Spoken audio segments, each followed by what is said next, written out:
Your Last Light by Vanessa Marie Ballard.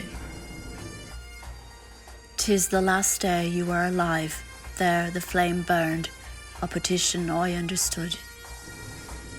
I could say a few words, lest your life would adjourn.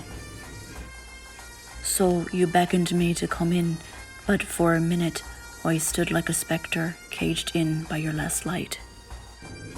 Oh, how it burned fervently, whilst a good mother you were. You were ever so a brilliant warrior. Countless doings for the greater good of women and children and of those misunderstood. For the onward journey you sacrificed in mornings till noon. With the heat across your back for the potatoes we ate by charred spoons. Enduring the famine and loss of your land, and all knowing this ended nothing. That the good Lord could not amend. I treaded lightly forward, you must have felt my apprehension, scared to see you. But your last light on your nightstand calmed my nerves a bit.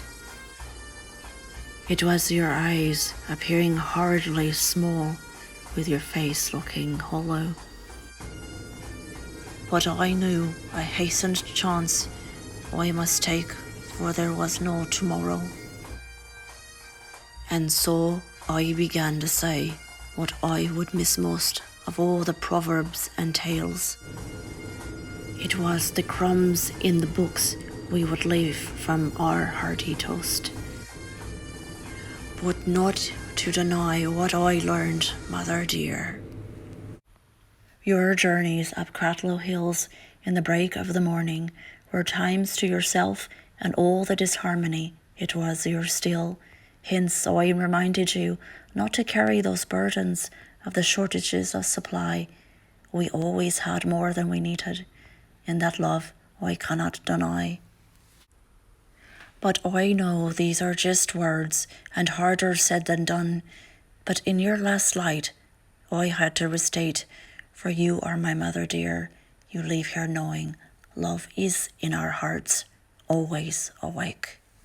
And from the Cratloe Hills you would sit with your fiddle, and now I was at your bedside with the old charm.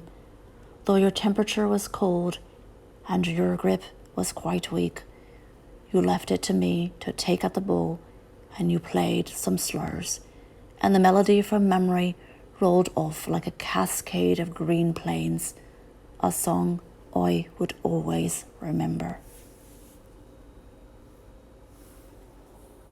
For my dear mother, the loveliest dame, I woefully proclaim that your homeland, Ireland, will miss you just the same.